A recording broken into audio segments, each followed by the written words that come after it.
Assalamualaikum warahmatullahi wabarakatuh.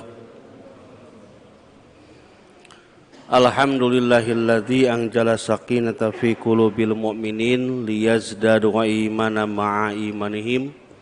Asyhadu an la ilaha illallah wahdahu la syarikalah wa asyhadu anna Muhammadan abduhu wa rasuluhu la nabiyya ba'dah.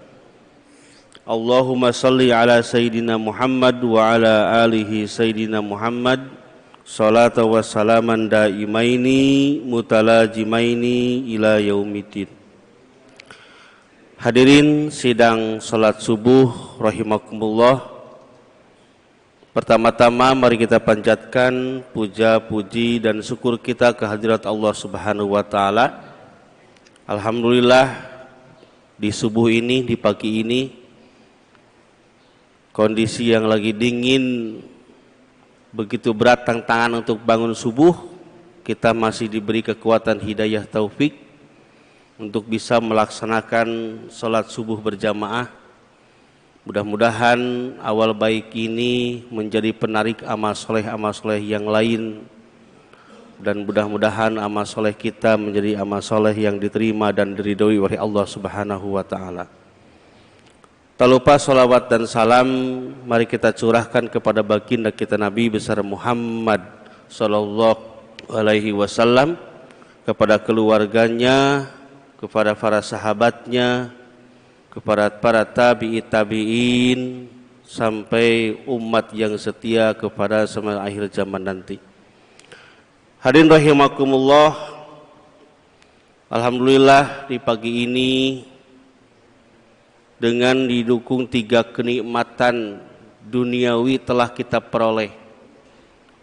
Ketika seseorang bangun di pagi hari dalam keadaan sehat walafiat, kemudian dia merasa tenang, aman, dan mempunyai stok makanan untuk hari ini, seolah-olah kata Rasulullah, dia telah diberikan kenikmatan dunia seutuhnya. Jadi kenikmatan dunia itu Pak cukup diwakili dengan 3 keadaan pada satu hari. Bangun di waktu pagi dalam keadaan sehat walafiat, badan kita sehat, hati kita merasa tenang, aman untuk melaksanakan ibadah aktivitas yang lain, dan kita mempunyai stok makanan Pak, bisa untuk makan satu hari ini. Itu seolah-olah kita telah diberi kenikmatan dunia seutuhnya. Itulah perwakilan dunia Pak. Jadi jangan lebih bermimpi berlebih daripada itu. Syukuri bahwa itu adalah ketika diberikan 3 kenikmatan itu, seolah-olah kenikmatan dunia telah kita berikan. Hadirin rahimakumullah, di pagi ini insyaallah saya akan menyampaikan hadis dari Rasulullah SAW tentang umur yang berkah.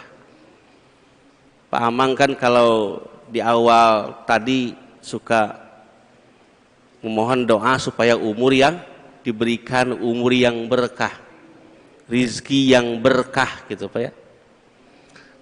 Hadis ini menerangkan seperti apa umur yang berkah itu.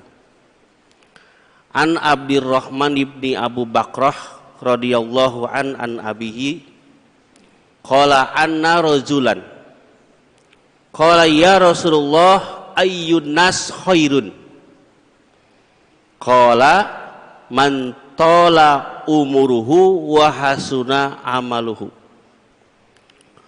qala fa ayyun nas sarrun qala man tala umruhu wa sa'a amaluhu. Dari Abdurrahman bin Bakrah, dari ayahnya diriwayatkan ada seorang laki-laki bertanya kepada Rasulullah, wahai Rasulullah, siapa manusia terbaik itu? Ayyun nas khairun, siapa manusia terbaik itu?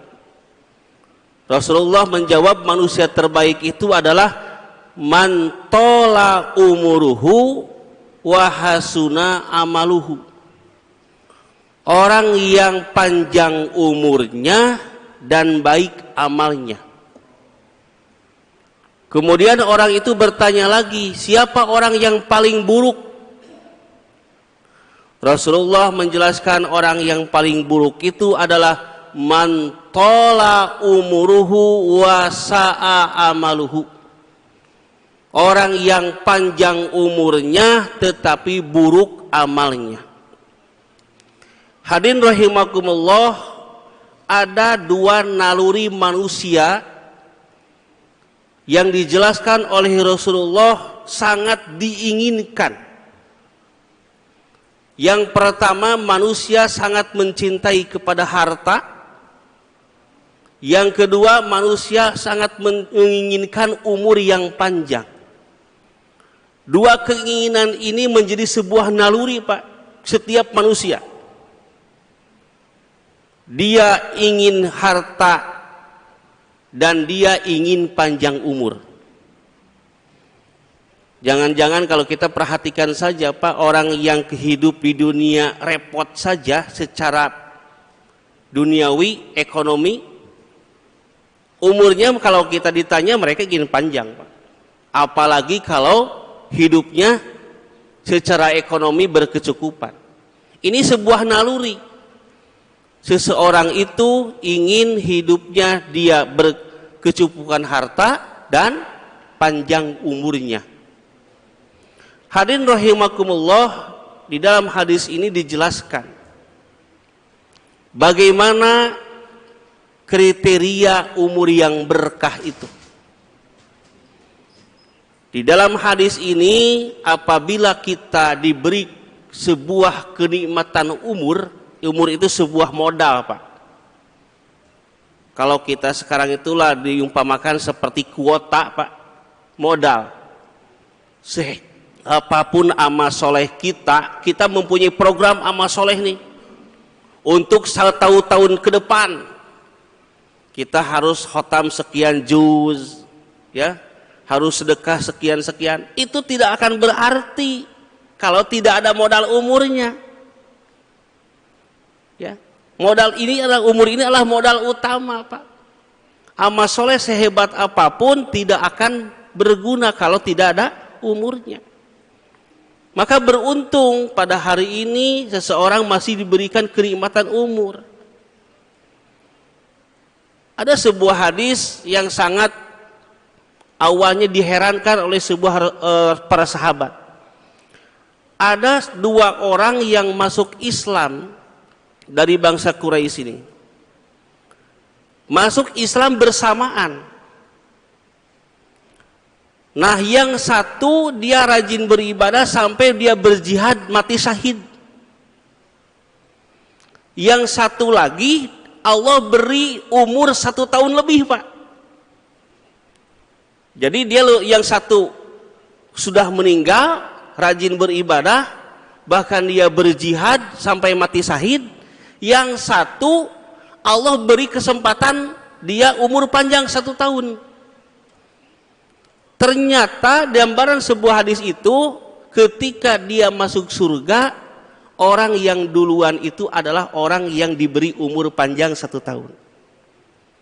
Para sahabat heran, kenapa Rasulullah, ini kan orangnya biasa-biasa yang terakhir tuh.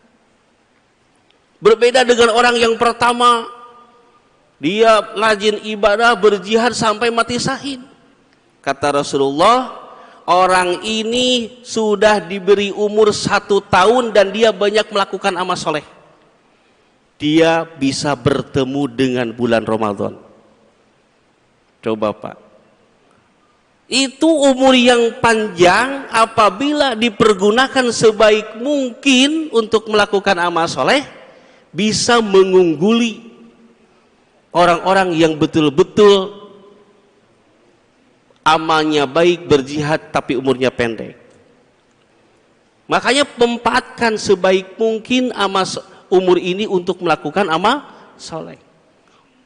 Sehingga gambaran Rasulullah tentang umur ini ada 3. Jadi ketika seseorang diberi umur, diberi usia itu ada 3. Ada orang manusia yang beruntung, Ada manusia yang rugi, ada manusia yang celaka. Siapa manusia yang beruntung ini? Kata Rasulullah, man kana yaumuhu khairun min amsihi fahuwa rabihun. Siapa orang yang pada hari ini amal solehnya lebih baik daripada hari kemarin, Pak, maka dia orang yang beruntung. Umurnya bertambah, amal solehnya juga bertambah. Itu masuk logika, Pak. Diberi modal besar, untungnya juga besar. Pada hari ini lebih baik. Coba akhirnya kita muhasabah. Kemarin apa yang telah kita lakukan? Amal soleh. Kita tilawah berapa surat? Hari ini, jika kita ada penambahan, terus bertambah hari ini, maka itulah orang-orang yang beruntung. Yang kedua, ada orang yang rugi. Rugi kata Rasulullah itu. Siapa orang yang rugi itu? Mangkana yaumuhu misla amsihi. Siapa orang yang pada hari ini sama amal solehnya dengan hari kemarin, Pak. Tidak penambahan, rutinitasnya sama. Itu disebut orang yang rugi. Umurnya bertambah, kesempatan hidup bertambah, tetapi amal solehnya sama, tidak bertambah, tidak ada peningkatan. Itu orang yang rugi. Diberi modal oleh Allah lebih banyak, tetapi untungnya sama. Itu orang yang rugi. Nah, ada lagi orang yang celaka. Bahkan di hadis lain seperti orang yang bangkrut orang ini. Siapa orang itu? Mangkana yaumuhu sarran min amsihi fahuwa mal'unun. Siapa orang yang pada hari ini lebih buruk, lebih menurun amal solehnya daripada hari kemarin, dialah orang yang celaka. Diberi kesempatan umur hidup lebih panjang, tetapi amal solehnya menurun. Itu adalah orang yang celaka. Tinggal kembali kepada kita masing-masing. Allah memberikan modal umur. Apakah amal soleh kita hari ini lebih baik? Berarti kita termasuk orang yang beruntung. Apakah hari ini kita mau menjadikan sama seperti hari kemarin? Berarti kita orang yang rugi. Apakah hari ini lebih buruk daripada hari kemarin, lebih menurun? Maka itu adalah termasuk orang yang celaka. Kembali kepada kita masing-masing. Oleh sebab itu, para ulama memberikan kriteria umur itu ada dua. Ada umur biologis, ada umur amal soleh. Kalau umur biologis itu tidak bisa ditentukan oleh manusia, itu hak prerogatif Allah. Idza jaa ajaluhum la yastakhiruna sa'atan wa la yastaqdimun. Likulli ummatin ajal fa idza jaa ajaluhum la yastakhiruna sa'atan wa la yastaqdimun. Jadi umur biologis itu ada yang meninggal masih bayi, remaja, itu udah umur biologisnya. Itu hak prerogatif Allah. Nah, ada lagi umur amal soleh. Nah, amal soleh ini umurnya yang menentukan kita. Ya, yang menentukan amal soleh itu kita. Kita mau diisi seperti apa ketika Allah menitipkan umur kepada kita. Contoh, ada seseorang yang umurnya si A 60 tahun. Tetapi usia 59 tahun dia belum dekat dengan Allah. Dia baru sadar, baru insaf kepada Allah, kembali kepada Allah usia 59 tahun sampai 60 tahun, berarti umur amal solehnya satu tahun. Ada lagi si B, 30 tahun sudah meninggal, Pak. Tetapi dilihat umur amal soleh ketika dia setelah balik, ya, dia di pesantren, hafid Quran, banyak mengajarkan Quran. Usia 30 dia banyak amal solehnya. Si B ini walaupun usia umur biologisnya pendek 30 tahun, tetapi umur amal solehnya lebih banyak, 15 tahun dibanding dengan orang yang si A tadi. Ini tergantung kepada kita. Allah memberikan waktu, kesempatan itu tergantung kepada kita. Mau dipakai untuk apa? Contoh, ada orang yang bangun malam. Itu beda-beda. Ada orang yang langsung zikir, sholat, zikir, tilawah Quran. Ada orang yang pas main bola kayaknya cari-cari Pak nonton bola. Ya. Ada lagi yang mau persiapan ke mana, itu tergantung. Jadi Allah berikan kesempatan, umur amal solehnya tergantung kita mau diisi untuk apa. Itulah kesempatan Allah memberikan umur supaya kita jangan disia-siakan. Hadirin rahimakumullah, Rasulullah mengingatkan, nikmatani magmulun kasirum minan nas. Ada dua nikmat yang sering dilupakan oleh manusia, yaitu sehat dan nikmat panjang umur. Kenikmatan sehat ini banyak dilupakan. Dia akan terasa bahwa nikmat sehat itu begitu berharga setelah dia diberi sakit. Yang kedua, nikmat panjang umur, nikmat waktu luang. Dia akan merasa waktu itu akan sempit ketika dia diberi kesibukan. Dan tandanya dalam kehidupan seseorang itu dia dekat dengan Allah atau tidak adalah Allah diberi kesibukan, apakah dia kesibukan dengan Allah atau kesibukan dengan duniawinya. Istighalu ma la ya'nihi. Seseorang apabila dijauhkan dengan Allah, aku sibukkan dengan sesuatu yang tidak bermanfaat terhadap akhiratnya, lupa terhadap akhiratnya. Ini adalah sebuah musibah besar apabila seseorang banyak membuang waktu, terutama umurnya. Mudah-mudahan ketika kita sekarang diberi titipan berupa umur, kita diberi hidayah, taufik, kekuatan untuk bisa mengisi umur kita dengan amal soleh. Mudah-mudahan umur kita walaupun tidak panjang, Imam Syafi'i, Imam Al-Ghazali tidak lebih dari 55 tahun umurnya, tetapi karya beliau, amal soleh beliau sampai sekarang kita bisa rasakan. Umurnya tidak lebih. Imam Syafi'i 53 tahun, Imam Al-Ghazali 54 tahun kalau tidak salah. Tidak lebih, tapi karya beliau ada kurang lebih 200 karya buku yang dihasilkan. Beliau tidurnya tidak seperti kita, tidurnya itu di meja tempat nulis, bukan kayak kita tidur seperti biasa. Jadi patut kita tiru bagaimana para ulama itu dengan umur yang begitu singkat tetapi bisa menghasilkan karya dan amal soleh yang begitu besar. Dan ini menjadi sebuah suri teladan bagi kita. Mudah-mudahan kita yang diberi kesempatan umur yang panjang bisa mengisi dengan sebaik mungkin umur kita.